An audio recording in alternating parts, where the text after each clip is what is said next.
So நான் போன வீடியோவில் சொல்லியிருந்ததோட கண்டினியூவேஷன் தான் இது. இப்போ இந்த ஃபூட்டிங் இல்லை, நெட்டுக்கும் கிராஸுக்கான உங்களுக்கான ஒரு சம்மந்தத்தை நான் சொல்லிட்டேன். இது எல்லாமே இந்த 2 வீடியோலையுமே நம்ம அந்த prerequisite of problem solving பார்த்துட்டோம். இப்போ டேரெக்டாக நான் வந்து ப்ராப்ளம்ஸ்குள்ளே போகிறேன். ஆக்சுவலாக இங்கே Q net and Q gross போன வீடியோவில் கிளியராக தெரியல அப்படின்னா, உங்களுக்கு புரியலன்னா இன்னும் ஒரு குயிக் ப்ரீஃப் உங்களுக்கு கொடுத்துட்றேன். கியூயூங்கிற பற்றி தான் நம்ம இங்கே என்டையர் சாப்டரில் பேச போகிறோம்.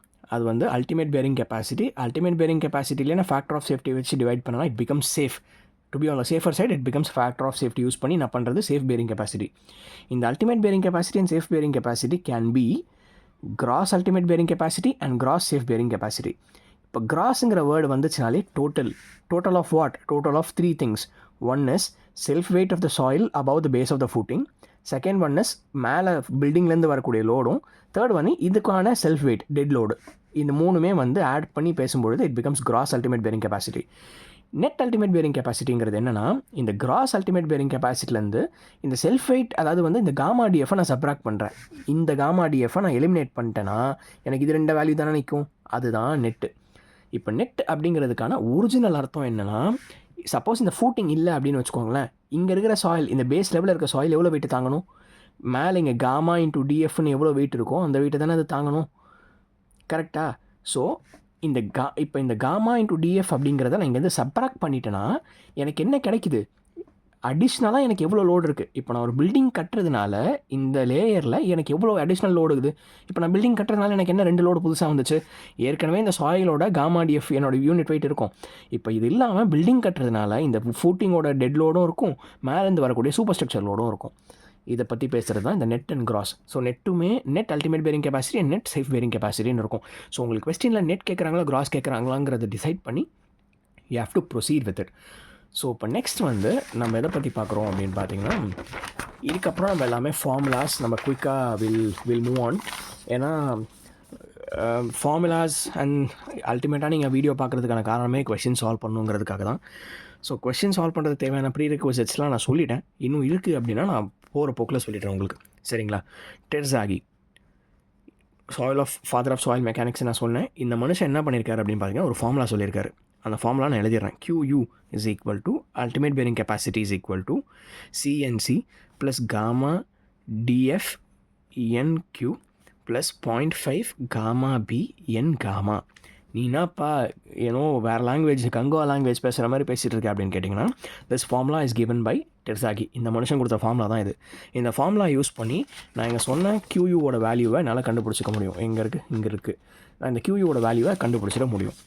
ஸோ இதில் இருக்கிற ஒவ்வொரு டேர்ம்ஸ்க்கான அர்த்தம் என்னென்னு பார்த்தீங்கன்னா, சி அப்படிங்கிறது cohesion of the soil. Shallow foundation பற்றி பேசிகிட்டு இருக்கிறதுனால நான் இங்கே ஒரு குட்டியாக ஒரு ஷாலோ ஃபவுண்டேஷன் உங்களுக்கு வரைஞ்சிக்கிறேன். Right? Shallow foundation let's say it's submerged. Okay, சாயிலில் வந்து சப்மர்ஜ் ஆகியிருக்கு. இதோட டெப்த் வந்து DF, depth of the foundation, and let this width be B. So இப்போ மேட்ரு என்னென்னா, சி அப்படிங்கிறது இங்கே சாயில் தானே இருக்குது, சுற்றி இந்த ஃபூட்டிங்கை சுற்றி சாயில் இருக்குல்ல, இந்த சாயிலோடைய கோஹேஷன் அப்படின்னு தான் இந்த சி. அதுக்கப்புறம் காமா டிஎஃப் சிஎன்சி. அதுக்கு முன்னாடி இந்த 3 விஷயத்தை பற்றி நம்ம தெரிஞ்சுக்கணும். அதாவது இந்த NC, NQ and N gamma. இது N இன்ட்டு காமா கிடையாது, NC NQ N காமா. அதாவது NC NQ N காமா. இப்போ தெளிவாக இருக்கும் அப்படின்னு நினைக்கிறேன். இந்த 3மே என்ன அப்படின்னு பார்த்தீங்கன்னா, bearing capacity factors. Bearing capacity factors. ஜென்ரலாக கொஸ்டின் கேட்டாங்க அப்படின்னு வச்சுக்கோங்களேன், இந்த NC NQ N காமாவோட வேல்யூ உங்களுக்கு கொஸ்டினில் கொடுத்துருவாங்க. கொடுக்கலனா இது NC NQ N காமா கண்டுபிடிக்கிறதுக்குன்னு தனி ஃபார்முலா இருக்குது. இது QU கண்டுபிடிக்கிறதுக்கு இந்த formula, NC NQ N gamma கண்டுபிடிக்கிறதுக்கு இன்னொரு ஃபார்முலா. இப்போ NC NQ N காமா கண்டுபிடிக்கிறதுக்கு இன்னொரு ஃபார்முலா. இதெல்லாமே எதை டிபெண்ட் பண்ணியிருக்குன்னா, ஆங்கிள் ஆஃப் இன்டர்னல் ரிஃப்ளெக்ஷன் நம்ம பார்த்தோம்ல, ஃபை, அதை டிபெண்ட் பண்ணி தான் இருக்குது. For example, N5 is equal to tan square 45 plus 5/2 அப்படிங்கிறது ஒரு ஃபார்முலா. N5 கண்டுபிடிக்கணும்னா, இப்போ NC கண்டுபிடிக்கிறதுக்கு ஃபார்முலா என்ன அப்படின்னு பார்த்தீங்கன்னா, NC கண்டுபிடிக்கிறதுக்கு formula NC is cot 5 NQ minus 1. NQ is equal to N pi N pi E pi to the pi into tan 5. And N gamma கண்டுபிடிக்கிறதுக்கு 1.8 tan phi into NQ-1.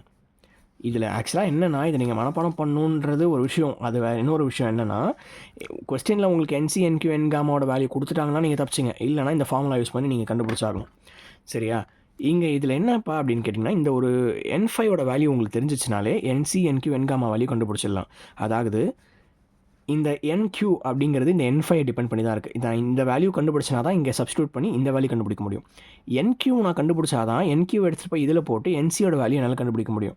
So NQ எனக்கு தெரிஞ்சிச்சுனா தான் NQ எடுத்துகிட்டு போய் இதில் போட்டு N gamma கண்டுபிடிக்கணும். நான் எதாவது சொல்ல வரேன்னா, these all 4 terms are interrelated and these 4 terms are interrelated through 5 value தெரிஞ்சால் N5 கண்டுபிடிப்பேன், N5 வச்சு NQ கண்டுபிடிப்பேன், NQ வச்சு NC and N காமா கண்டுபிடிச்சிருவேன். ஸோ இந்த ஈக்குவேஷனில் சப்ஸ்டியூட் பண்ணிவிடுவேன். சியோட வேல்யூவும் கொஸ்டினில் கொடுத்துருவாங்க. காமா அண்ட் காமா 2 காமா எழுதியிருக்கே, அது ரெண்டுத்துக்கும் வித்தியாசம் இல்லையான்னு கேட்டால் கண்டிப்பாக வித்தியாசம் இருக்குது. ஸோ நான் அந்த வித்தியாசத்தை காமிக்கிறதுக்காக நான் அது காமா 1 அண்ட் காமா 2 அப்படின்னு எழுதிடுறேன். காமா 1 அப்படிங்கிறது என்னென்னா, சாயிலோட டாப் லேயர் இருக்குல்ல, இந்த லேயர்லேருந்து பேஸ் ஆஃப் த ஃபூட்டிங் வரைக்கும் இருக்கக்கூடிய ஆவரேஜ் யூனிட் வெயிட். இங்கே சப்போஸ் லேயர் இருந்துச்சுன்னு வச்சுக்கோங்களேன், இந்த இடத்துல ஒரு லேயர் இருக்குன்னா இந்த இடத்துல காமா 1 காமா 2ன்னு இருக்கும். ஸோ இதுக்கான ஆவரேஜ் தான் இந்த இடம், அதாவது along the depth of the footing. இந்த காமா 2 அப்படிங்கிறது எதுக்கு அப்படின்னு கேட்டிங்கன்னா, இந்த ஃபூட்டிங் இந்த ஃபவுண்டேஷனோட பேஸுக்கு கீழே நான் இன்னும் ஒரு கொஞ்சம் ஆழத்துக்கு போகிறேன். எவ்வளோ ஆழத்துக்கு போகிறேன்னா, இதோட விட்த் எவ்வளோ B, அந்த ஆழத்துக்கே நான் திரும்பி கீழே போகிறேன். B விட்த்துக்கு நான் கீழே போகும்பொழுது இது என்னோட zone 1, இது zone 2ன்னு கன்சிடர் பண்ணிக்கோங்களேன். இப்போ இந்த இடத்துக்கும் இந்த B ஜோனில் இருக்குது பார்த்தீங்களா, இந்த ஜோனில் இருக்கக்கூடிய ஆவரேஜ் யூனிட் வெயிட்டு தான் இந்த காமா 2. காமா 1ங்கிறது டெப்த் ஆஃப் த ஃபவுண்டேஷன் வரைக்கும் இருக்கிற யூனிட் வெயிட்டோட ஆவரேஜ் வேல்யூ. காமா 2 அப்படிங்கிறது பேஸ் ஆஃப் த ஃபவுண்டேஷன்லேருந்து B டெப்த்து கீழே வரைக்கும் இருக்கக்கூடிய அந்த காமா 2, அதாவது அந்த ஆவரேஜ் தான் காமா 2. சரிங்களா?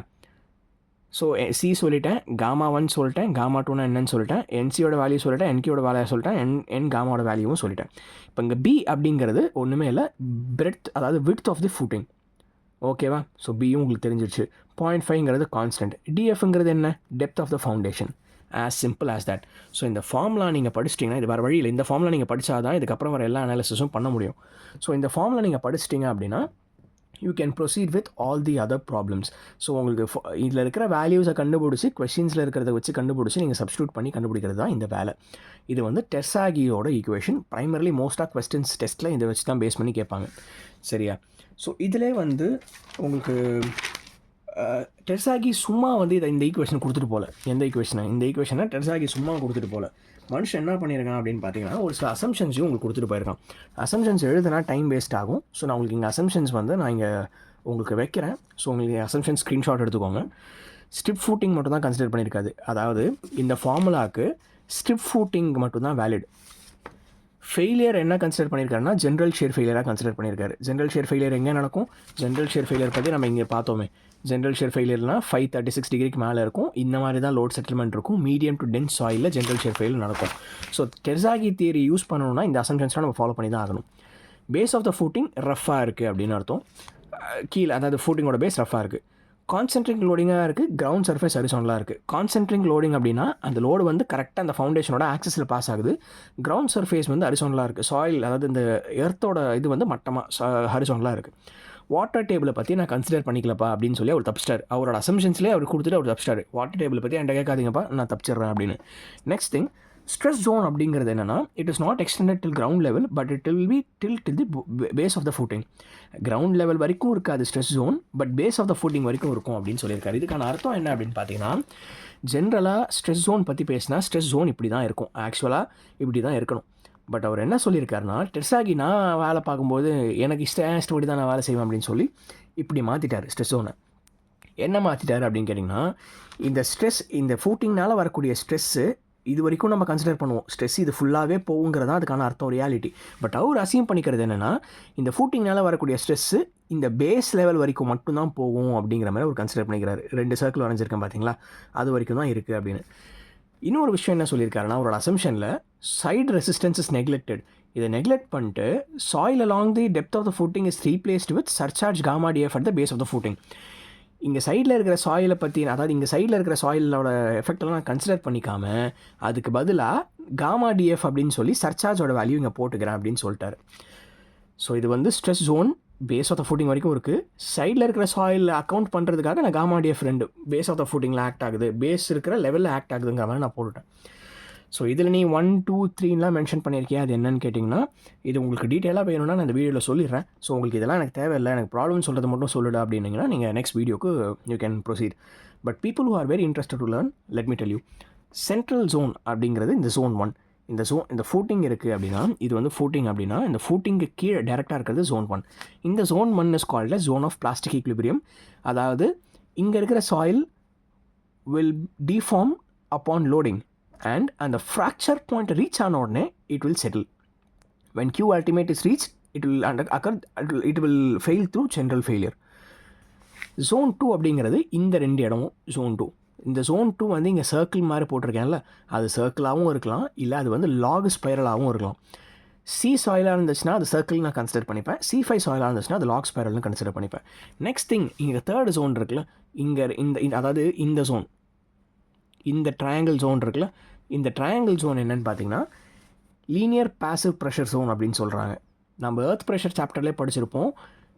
தி failure plane will make an angle tan 45 + 5/2 with major principal plane. So இது பாசிவ் கண்டிஷன் அப்படின்னு நான் இங்கே சொன்னதுனால என்னுடைய இந்த ஆங்கிள், அதாவது பேஸ் ஆஃப் த ஃபூட்டிங்க்கும் இந்த ஃபெயிலியருக்கும் நடக்கிற ஆங்கிள் வந்து tan 45 + 5/2 -5/2. இந்த வேல்யூவை நீங்கள் மறக்கக்கூடாது. ஓகே, ஸோ இது எல்லாமே டெர்சாகியோட அசம்ஷன்ஸ். இந்த டெர்சாகி அசம்ஷன்ஸ்லாம் நீங்கள் தெரிஞ்சுக்கிட்டாங்கன்னா, அதாவது அந்த அசம்ஷன்ஸ் ஃபாலோ பண்ணி தான் நான் இது எல்லாத்தையுமே கொடுத்துருக்கேன். This is my Terzaghi's formula for finding the ultimate bearing capacity in a shallow foundation.